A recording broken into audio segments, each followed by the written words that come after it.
बिस्मिल्लाहिर्रहमानिर्रहीम। अस्सलाम वालेकुम स्टूडेंट्स। हमारा प्रीवियस टॉपिक था टॉपिक नंबर 10 दैट वाज गिल्वानोमीटर। गिल्वानोमीटर जो है ये एक ऐसा इंस्ट्रूमेंट है जो किसी भी सर्किट के अंदर करंट को डिटेक्ट करने के लिए आप इस्तेमाल कर सकते हैं।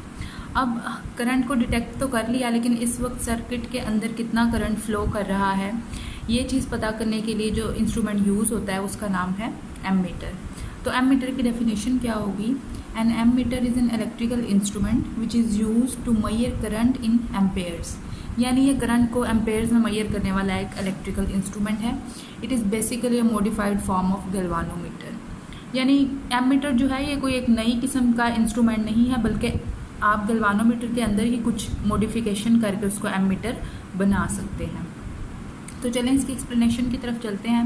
The portion of the galvanometer whose motion causes the needle of the device to move across the scale is usually known as meter movement. यानी ये जो पोर्शन है गैल्वानोमीटर का, इसको आप क्या बोलेंगे? मीटर मूवमेंट, क्योंकि इसके अंदर कुछ ऐसा सर्किट होता है जो कि नीडल को मूव करवाता है। Most of the galvanometers give full scale deflection when few milliampere current is passed through them।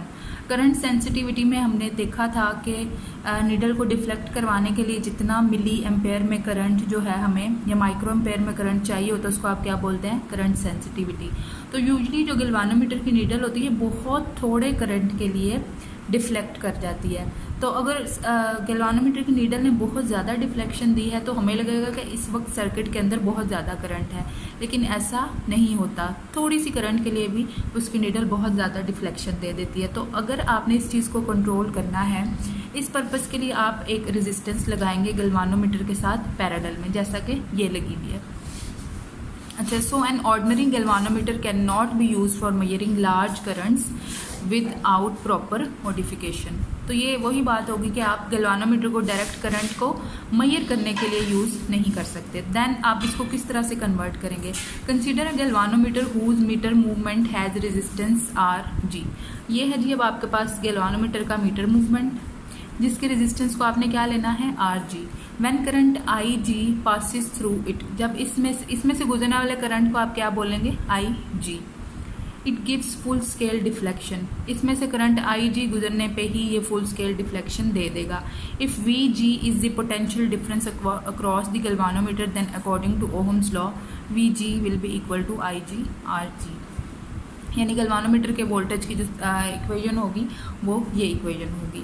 अब in order to convert this galvanometer into an ammeter we connect a small resistance R S called a shunt और shunt resistance in parallel with the galvanometer. तो ये है वो बात कि galvanometer की किस तरह से आपने मॉडिफिकेशन करनी है। आपने इस तरह से मॉडिफिकेशन करनी है कि गैल्वानोमीटर की मीटर मूवमेंट के साथ ये देखें आप पैरेलल में एक स्मॉल वैल्यू वाली रेजिस्टेंस लगी हुई है। जब रेजिस्टेंस की वैल्यू बहुत स्मॉल होती है तो आप उसको बोलते हैं शंट, या फिर इस रेजिस्टेंस को क्या बोल सकते हैं आप? Shunt resistance.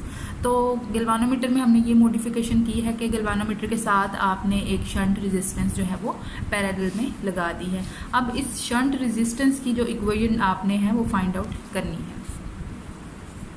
This low resistance provides an additional path to the flow of current. अब आप देख रहे हैं करंट यहाँ से जो एंटर हो रहा है उसके फ्लो के दो पाथ बन गए हैं। आधा करंट इधर जाएगा और कुछ करंट जो है वो इधर जाएगा। अब रेजिस्टेंस चूँकि आपने ये शंट रखी हुई है यानी बहुत स्मॉल रखी हुई है, तो दैट मीन्स कि यहाँ से ज़्यादा करंट जाएगा और यहाँ पे करंट कम जाएगा। यहाँ पे सिर्फ उतना ही करंट जाएगा जितनी नीडल की डिफ्लेक्शन के लिए करंट रिक्वायर्ड है, यानी कि थोड़ा करंट इस तरफ को जाएगा आई जी। ज़्यादा जो करंट है वो इस शंट रेजिस्टेंस में से गुजरेगा। द रिमेनिंग करंट जो है I S I minus I जी। अब टोटल करंट क्या है जी? आई है, और इस तरफ को कितना गया? आई जी। तो आई माइनस आई जी ये हो गया रिमेनिंग करंट, वो किस में से गुजरेगा? शंट में से। passes through RS. The potential difference across shunt resistance RS according to Ohm's law is given by VS। अब क्या होगा G? Is equal to IS RS। तो अब आई एस जो है इसकी वैल्यू आपको पता है, टोटल करंट माइनस आई जी करेंगे, आई एस की ये वैल्यू होगी, ये वैल्यू आपने यहाँ पुट की, तो ये बन गई वी एस की इक्वेशन। अब स्टूडेंट्स आपके पास दो इक्वेशंस हैं, एक है जी गैल्वानोमीटर की वोल्टेज की इक्वेशन और दूसरी शंट रेजिस्टेंस के वोल्टेज की वैल्यू। अब चूँकि ये दोनों चीज़ें पैरेलल में कनेक्टेड हैं तो आपको पता है पैरेलल में करंट डिवाइड हो जाता है बट वोल्टेज जो है वो सेम रहेगा। तो अब हम वोल्टेज की फॉर्म में इसको डिस्कस करेंगे, दोनों के वोल्टेजेस को आप कर दें इक्वल। ये वही बात लिखी हुई as the shunt resistance R S and galvanometer resistance R G are connected in parallel, so potential difference across both is same. So आपने पोटेंशियल डिफरेंस को इक्वेट करना है, V S is equal to V G. V S की value है जी I S R S और V G की value I G R G. I S की वैल्यू पुट करते हैं I minus I ji into R S is equal to I G R G. तो यहाँ से आपने शंट रेजिस्टेंस की वैल्यू निकालनी थी, उसको इधर रहने दें, बाकी सारी चीज़ों को लेफ्ट हैंड साइड पे शिफ्ट कर दें। I G R G over I minus I G कर दें। The resistance of the shunt is usually very small, even a piece of copper wire can serve for this purpose. यानी कि आपने R S shunt की value जो है, एक small piece of copper भी जो है इतनी रेजिस्टेंस प्रोवाइड कर सकता है। Thus an ammeter is a low resistance galvanometer and is always connected in series with circuit. अब आपने देखा कि गैल्वानोमीटर के साथ जब पैरेलल में शंट लगाई तो क्या बन गया, एमीटर। अब जब एमीटर बन गया है तो आपने उसको सर्किट के अंदर सीरीज में लगाना है। तो आपको ये लाइन याद रखनी पड़ेगी कि it is constructed in parallel but connected in series, यानी इसको पैरेलल फॉर्म में कंस्ट्रक्ट किया जाता है लेकिन इसको कनेक्ट सीरीज में किया जाता है। The resistance of the ammeter is the combined resistance of the galvanometer. अब जो पूरा एमीटर आपने बना लिया है उसकी रेजिस्टेंस जो होगी कंबाइंड रेजिस्टेंस होगी, यानी वोल्ट में गैल्वानोमीटर की भी रेजिस्टेंस आप लेंगे और साथ में शंट रेजिस्टेंस, दोनों पैरेलल में लगी हुई हैं, दोनों रेजिस्टेंसेस को आप कंसीडर करेंगे और टोटल एमीटर की रेजिस्टेंस जो है ये बन जाएगी। अच्छा, usually it is a very small, मतलब रेजिस्टेंस बहुत कम होगी। An ammeter must have very low resistance so that it does not disturb the circuit in which it is connected in series in order to measure the current. अब अगर आप ये जो final आपने इक्वेशन निकाली थी शंट रेजिस्टेंस की, इस रेजिस्टेंस का करंट के साथ आप देखें इन्वर्स रिलेशन है, यही करंट है ना जो शंट में से पास कर रही है, तो यही क्या होगी, रेंज होगी एमीटर की। तो अगर आप चाहते हैं कि एमीटर की रेंज करंट को मेजर करने की ज़्यादा हो तो आपने शंट की वैल्यू स्मॉल रखनी है ताकि ज़्यादा से ज़्यादा करंट जो है वो शंट रेजिस्टेंस में से गुजर सके। तो यही बात यहाँ पे लिखी हुई है कि शंट रेजिस्टेंस की वैल्यू बहुत छोटी होनी चाहिए ताकि जिस भी सर्किट में आप इसको कनेक्ट करें उस सर्किट की अंदर ये किसी भी चीज़ को डिस्टर्ब ना करें। अगर आप बड़ी वैल्यू को रेजिस्टेंस लगा देंगे तो ज़्यादा करंट या वोल्टेज जो है वो इसी में कंज्यूम हो जाएगा और आप एक्यूरेट वैल्यू ऑफ रेजिस्टेंस जो है वो एक्यूरेट वैल्यू ऑफ करंट जो है आप मेजर नहीं कर पाएंगे। ये था एमीटर। एमीटर को हमने कंस्ट्रक्ट किया पैरेलल में और कनेक्ट किया सीरीज में। करंट मेजर करने के लिए यूज़ होता है एमीटर। अब जो नेक्स्ट हमारा इंस्ट्रूमेंट है वो है volt meter. An electrical device which is used to measure the potential difference in between two points is called as voltmeter। अब वोल्ट मीटर नाम से ही जाहिर है कि ये वोल्टेज को मेजर करने वाली कोई एक डिवाइस होगी। इसको भी गैल्वानोमीटर के अंदर मॉडिफिकेशन करके बनाते हैं। इसकी एक्सप्लेनेशन की तरफ आए, it is a modified form of galvanometer and is always connected in parallel with the circuit. अब इसको आपने सर्किट में पैरेलल कनेक्ट करना है, एमीटर को आपने सीरीज में कनेक्ट किया था। When a high resistance R H is connected in series with the galvanometer. अब जी इसको कंस्ट्रक्ट आपने सीरीज में करना है। एक हाई रेजिस्टेंस जो है जैसे ये आर एच, हाई को आर एच से इन्होंने शो किया है, उसको आपने गैल्वानोमीटर के साथ सीरीज में कनेक्ट कर दिया, ठीक हो गया। With the galvanometer it becomes a voltmeter. तो ये क्या है, एक वोल्ट मीटर बन गया। Suppose a galvanometer has resistance R G and it gives full scale deflection when current I G passes through it. कहते हैं कि अब आप सपोज करें कि गैल्वानोमीटर की जो रेजिस्टेंस है वो क्या है, आर जी है। जब इसमें से स्मॉल करंट आई जी पास करेगा तो इसकी नीडल डिफ्लेक्ट कर जाएगी। अब ये कन्वर्जन की इक्वेशन आपने निकालनी है कि हाई रेजिस्टेंस की वैल्यू कितनी होनी चाहिए। To convert this galvanometer into a voltmeter having a range of V volts, a resistance of high resistance RH is connected in series with the coil of galvanometer. The value of R H is so adjusted that I G current must pass through it. अब आपने R H को इस तरह रखना है, इतनी भी बड़ी आपने वैल्यू नहीं ले लेनी कि गैल्वानोमीटर को कोई करंट मिले ही नहीं। आपने इसकी वैल्यू उतनी रखनी है कि जो एक स्मॉल पोर्शन ऑफ करंट यानी आईजी करंट जो गैल्वानोमीटर की नीडल को डिफ्लेक्ट करने के लिए रिक्वायर्ड होगा वो गैल्वानोमीटर तक पहुंच सके। So that meter movement shows full scale deflection, यानी आईजी करंट इतना होना चाहिए कि ये मीटर मूवमेंट को फुल स्केल डिफ्लेक्शन प्रोवाइड कर सके। अच्छा, अब आपको इस फिगर में नज़र आ रहा है कि आर एच और आर जी सीरीज़ पे लगे हुए हैं। ठीक है, ये सारा सर्किट बना हुआ है सीरीज़ में। Since RH and RG are in series, so the combined resistance is RE is equal to RH plus RG। जब आपको पता है करंट रेजिस्टेंसेस सीरीज़ में लगी होती हैं तो जो इक्विवेलेंट रेजिस्टेंस होती है दोनों या जितनी भी रेजिस्टेंस लगी हुई है उनको ऐड करने से आती है। और आपको पता है कि सीरीज़ में जब सर्किट लगा होता है, सीरीज़ में कंपोनेंट्स होते हैं या रेजिस्टेंसेस होती हैं तो करंट सेम रहता है, पोटेंशियल डिफरेंस चेंज हो जाता है। तो अब आप करंट की फॉर्म में इस सर्किट को डिस्कस करेंगे। अच्छा, according to Ohm's law V is equal to, इस पूरे सर्किट के लिए आपने इक्वेशन लिखी V is equal to I G R E. अब इस पूरे सर्किट में कितना करंट जा रहा है, आई जी करंट जा रहा है, टोटल रेजिस्टेंस क्या है, दोनों की कंबाइंड रेजिस्टेंस आर ई, और वो आर ई यहाँ पे आपको बता चुके हैं कि आर एच प्लस आर जी के इक्वल होगा, उसकी वैल्यू पुट करें।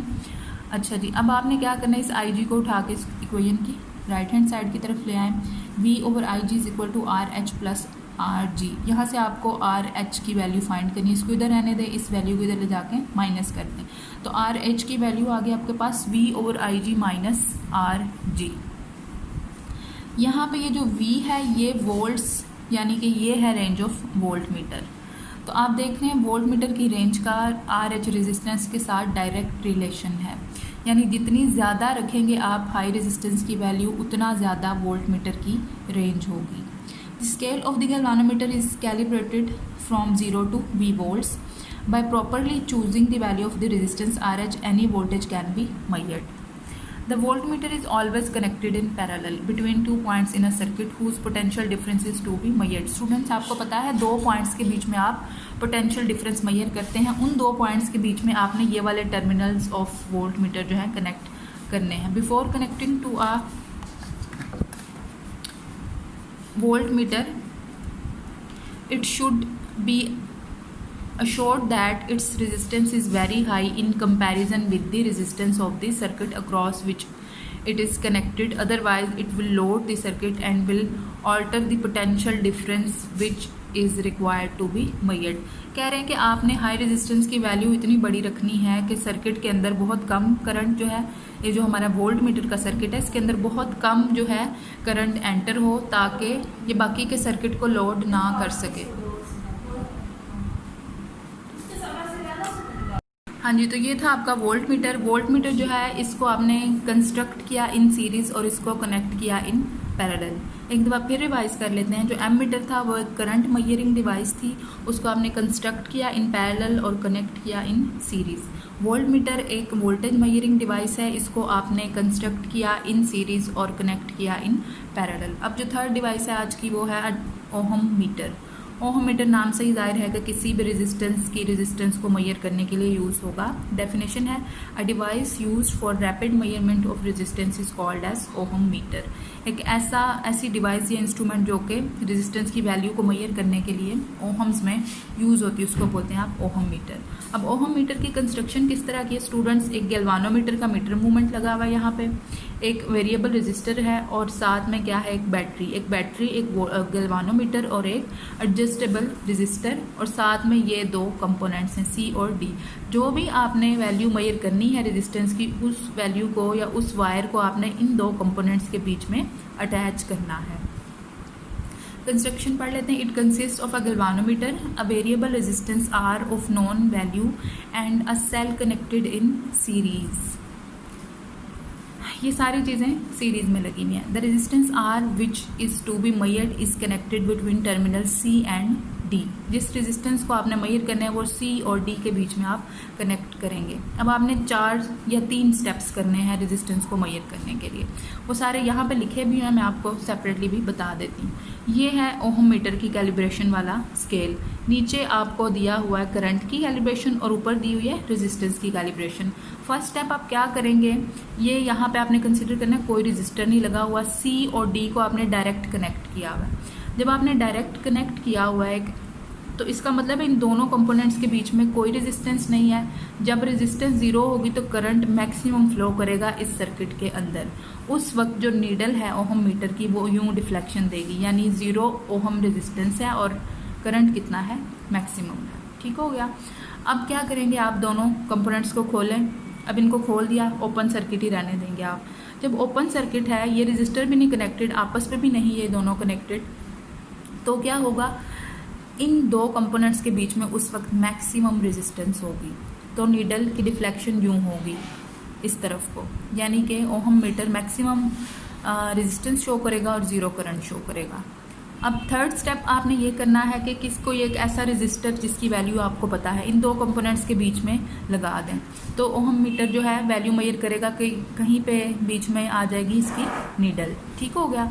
तो जो आप कंपेयर कर लेंगे कि हाँ जी ओहम मीटर ने सही मेजरमेंट दी है। अब फोर्थ स्टेप में आप क्या करेंगे, इन दो कंपोनेंट्स के बीच में ऐसा रेजिस्टर कनेक्ट करेंगे जिसकी वैल्यू आपको नहीं पता, आप उसकी वैल्यू मालूम करना चाहते हैं।